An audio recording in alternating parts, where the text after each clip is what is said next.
Eu gostaria que você abrisse a sua Bíblia no livro de Neemias, capítulo 1. E nós vamos fazer uma breve reflexão aqui, porque quando eu olho para Neemias, eu o vejo como um estadista, como um grande líder. Não é assim que a gente conhece Neemias, né? Mas eu o vejo como um homem simples, também frágil, também pecador, mas vejo também como um homem temente a Deus e como um homem que procura fazer a vontade de Deus. E Neemias foi poderosamente usado por Deus porque ele procurou saber qual era a vontade de Deus. Eu não sei quantos de nós estamos procurando saber qual é a vontade de Deus, diferente de tentar estar dizendo para Deus qual é a nossa vontade. Neemias procurou fazer a vontade de Deus. Mesmo assentados, por favor, acompanhem aí a leitura que eu vou fazer até o versículo de número 4. Neemias capítulo 1, versos 1 ao 4. As palavras de Neemias, filho de Acalias. No mês de Quisleu, no ano 20º, estando eu na cidade de Suzã, veio Anani, um de meus irmãos, com alguns de Judá. Então lhes perguntei pelos judeus que escaparam e que não foram levados para o exílio e acerca de Jerusalém. Disseram-me, os restantes, que não foram levados para o exílio e se acham lá na província, estão em grande miséria e desprezo. Os muros de Jerusalém estão derribados e as suas portas queimadas. Tendo eu ouvido estas palavras, assentei-me e chorei, e lamentei por alguns dias. E estive jejuando e orando perante o Deus dos céus. Neemias era o chefe de operações da corte. Ele era, ao mesmo tempo, o chefe de segurança do monarca, do rei. E ele, entre suas funções, inclusive provava da bebida e da comida do rei. Ele era um líder, ele era habilidoso em liderança e administração, ele era culto, ele conhecia a cultura que não era a sua cultura de origem, de um outro povo, e falava outra língua, muito preparado. Ele tinha um emprego muito perigoso, porque na função que ele ocupava, e que eu já falei aqui para você, ele certamente seria o primeiro a morrer se alguém estivesse intencionando matar o rei. Era preciso matar o líder que cuidava da proteção do rei. Era preciso matar aquele que comia a comida e bebia a bebida do rei antes do rei. Porque matando este, o rei ficaria vulnerável.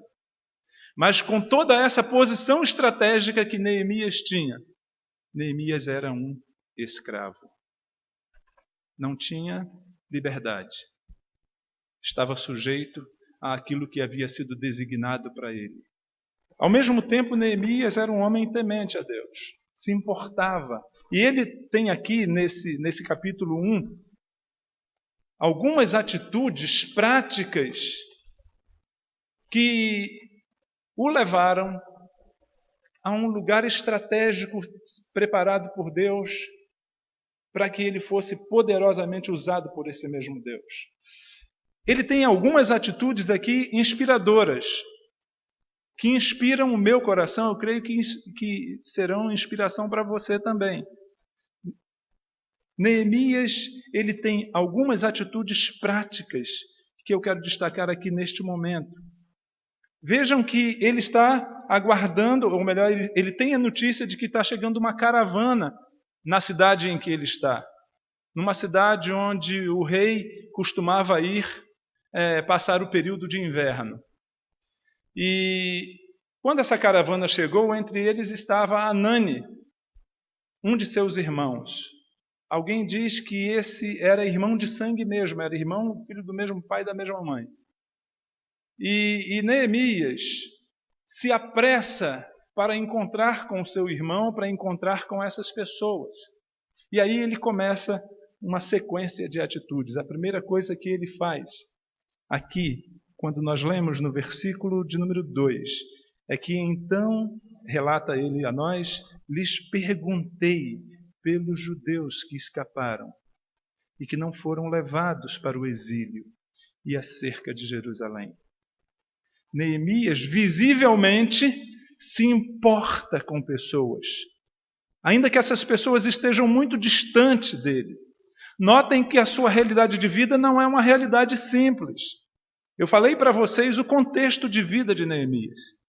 Ele poderia muito bem gastar-se por inteiro ocupado nas suas atribuições, cuidando-se para o perigo de vida que ele corria, cuidando da melhor maneira possível do seu senhor, o rei, de quem ele era escravo. Mas em meio a essa realidade complexa de vida, ele também se importa com pessoas, e com pessoas que estão longe. Se importa com pessoas que são o seu povo, provavelmente parentes, amigos, pessoas que escaparam da escravidão quando conquistado, o povo conquistado, pessoas que conseguiram fugir e voltaram. E ele pergunta, como é que está aquele pessoal lá? O que é que está acontecendo? Ele se importa, ele sabe da importância daquele povo. E aí ele ouve uma notícia muito ruim. A notícia que ele ouve, como está posto aí no versículo de número 3, os restantes que não foram levados para o exílio e se acham lá na província, estão em grande miséria e desprezo. Os muros de Jerusalém estão derribados e as suas portas queimadas. Ou seja, em outras palavras, o povo que está lá está passando fome, sofre zombaria e não tem sossego na vida, porque o lugar onde eles moram está totalmente destruído e eles, às noites, encontram-se completamente vulneráveis. É uma situação crítica, é uma situação que não teria solução. Ah, mas esse povo não trabalha? Trabalha, planta. Mas na época da colheita, os grupos vizinhos, as tribos vizinhas, as aldeias vizinhas vinham e lhes roubava tudo. E ainda passava e falava, vocês não são o povo de Deus? Por que vocês estão nessa situação? Ah, olha aí, clamem ao seu Deus.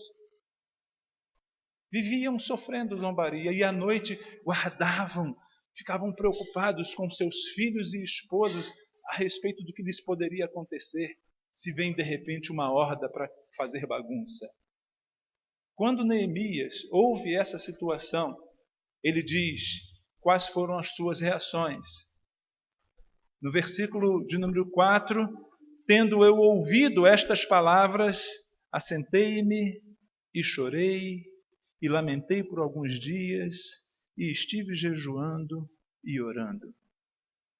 Essa foi a sequência de reações, de atitudes de Neemias diante das trágicas notícias que ele estava ouvindo a respeito das pessoas com as quais ele se importava, apesar de estarem muito longe dele. Quando eu leio esse texto, esse versículo de número 3, e olho para os dias de hoje, eu não vejo muita diferença. O que eu vejo neste mundo, neste país enorme, nas nações, nos continentes todos, e permitam-me, particularmente na realidade europeia, eu vejo que é um povo que morre de fome, é um povo que sofre zombaria e é um povo completamente desprotegido.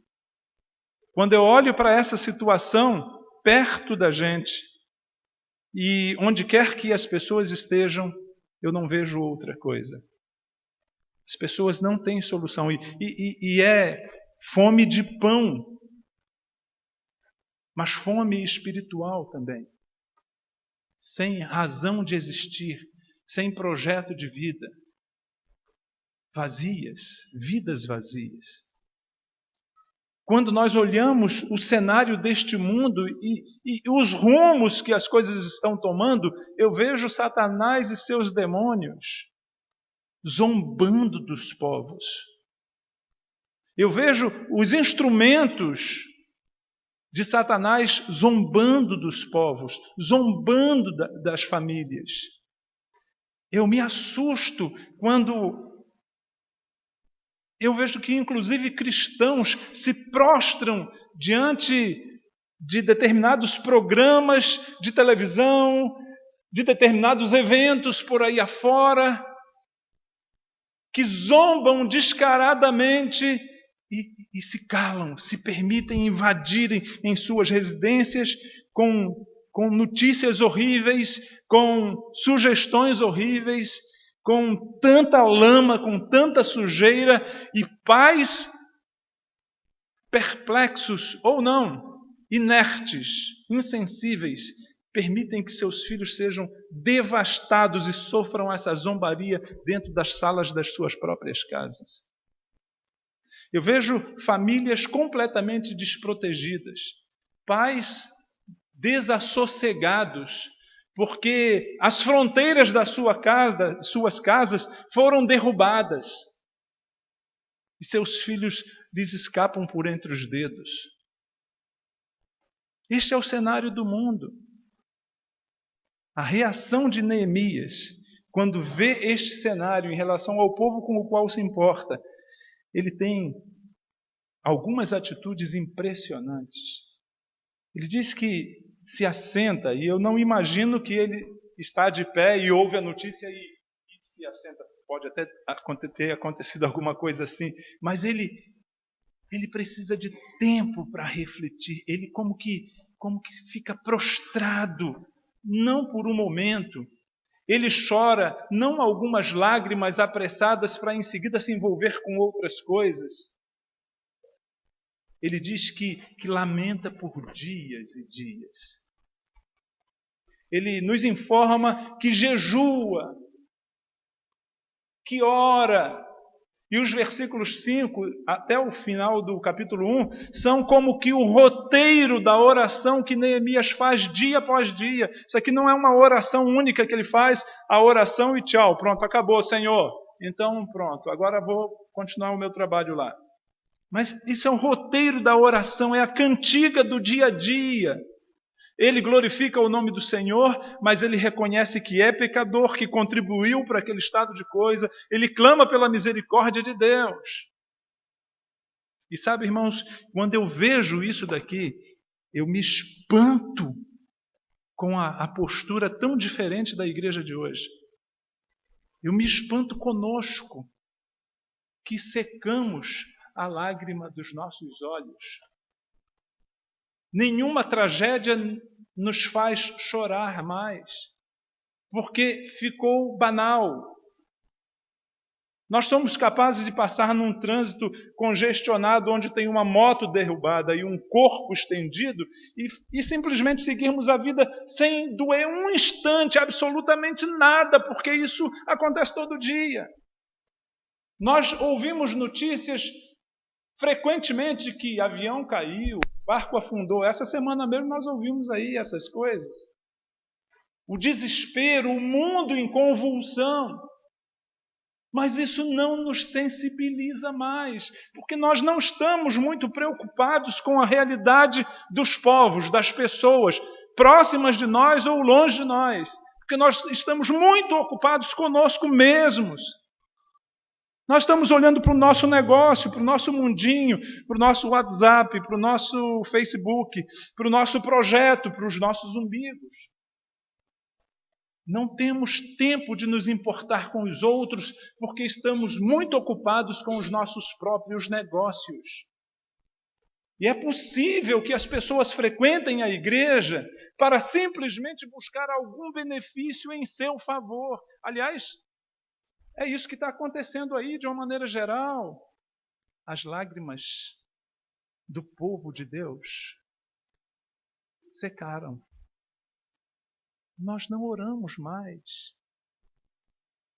E as orações hoje são tudo para mim, para mim, para mim.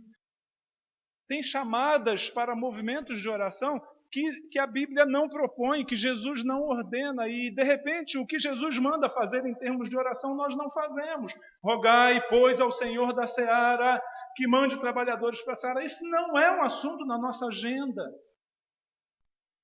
Noite de vigília, jejum e oração, fora da agenda dos crentes de hoje. A gente quer show gospel. A gente quer a festa da pipoca, a festa do amendoim, o forró de Jesus e por aí vai.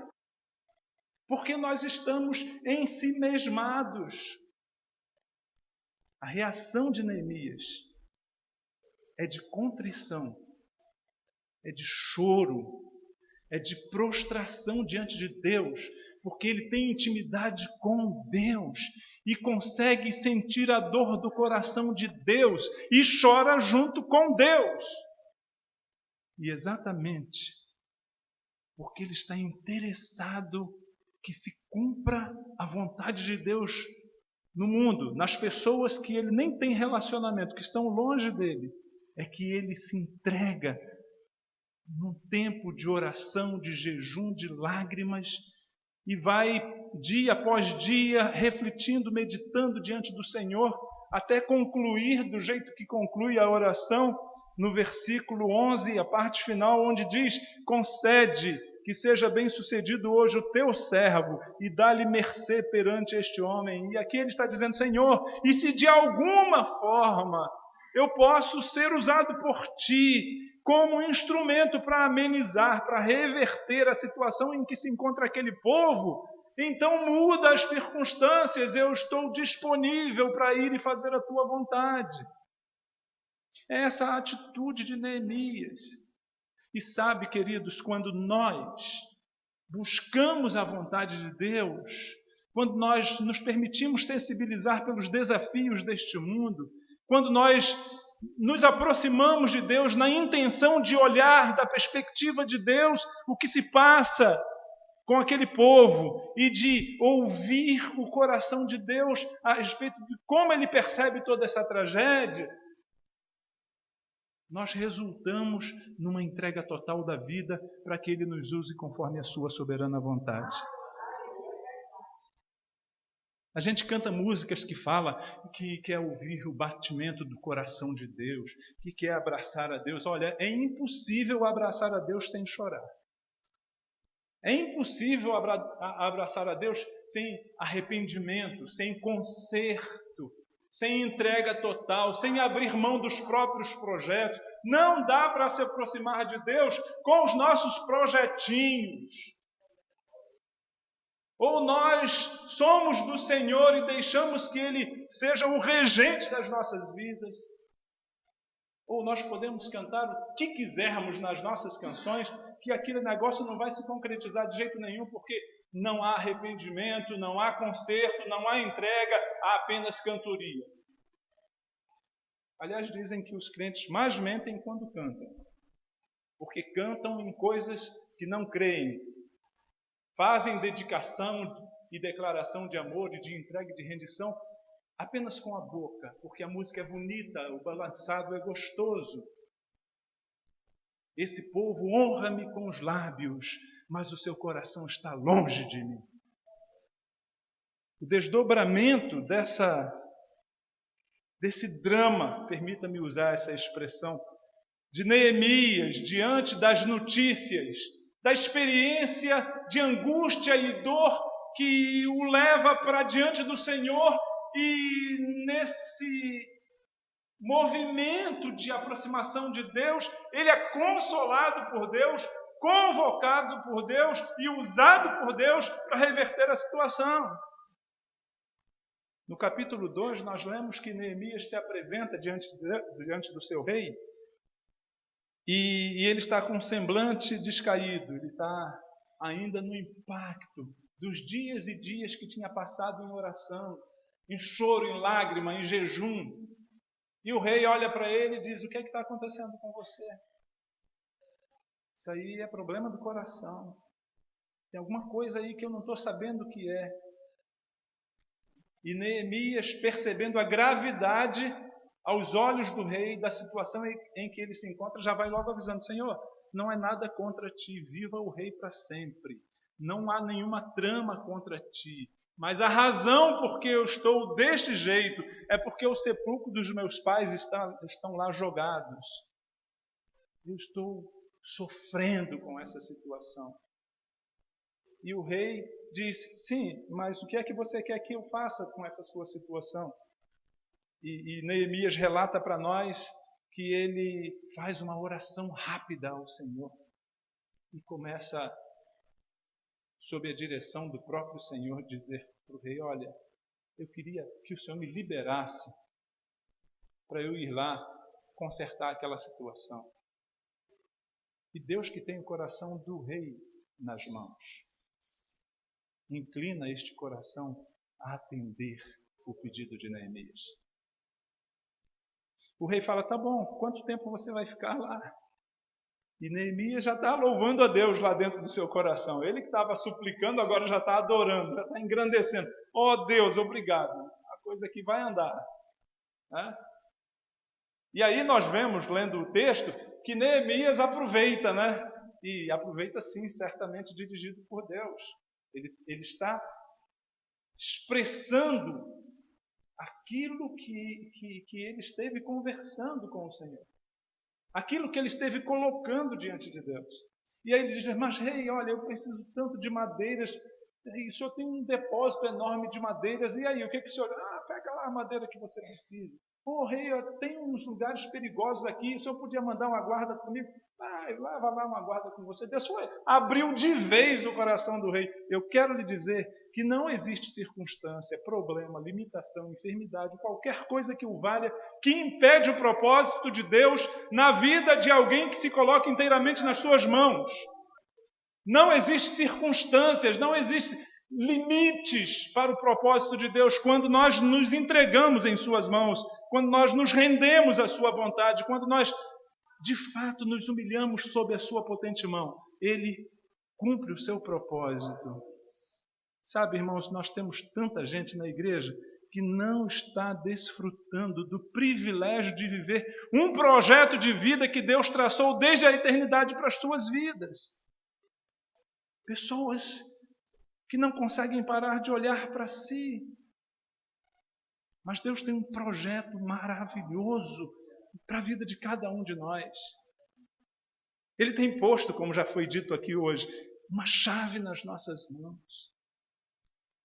E aí, no versículo 11 do capítulo 2, Neemias faz a seguinte declaração: cheguei no meu campo missionário. Cheguei a Jerusalém.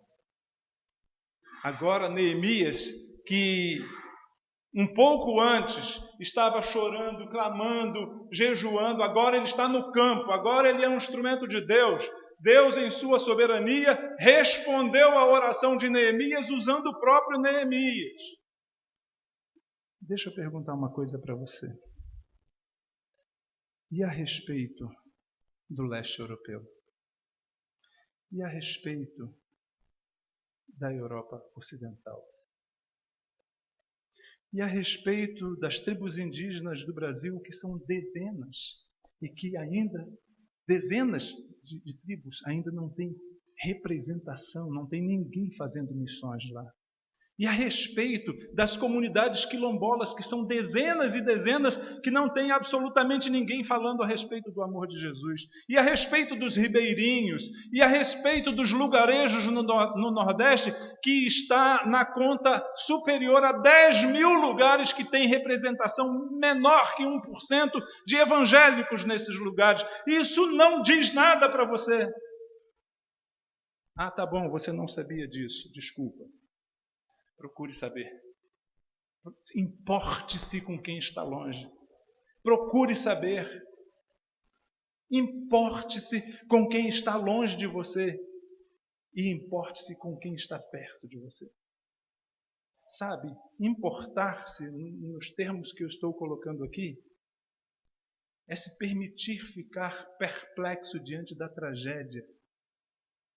É pedir a Deus que acenda a fonte de lágrimas, restaure a fonte de lágrimas dos seus olhos e do seu coração, compaixão por pessoas pelas quais Jesus morreu e que estão indo para o inferno por causa do nosso silêncio. É se dispor a gastar tempo em oração, quem sabe um bom tempo em oração, mas não uma única vez. É colocar esse povo diariamente diante do Senhor. É jejuar por essa gente. E é ter a ousadia, apesar da sua pequenez, da nossa pequenez, de dizer: Senhor, e se de alguma forma Tu quiseres me usar neste cenário tão absurdo, para o qual eu humanamente não vejo solução, mas Tu és o Senhor de todas as coisas, se de alguma forma Tu queres me usar, eis-me aqui, usa-me conforme a Tua vontade. Vamos orar? Feche seus olhos um instante.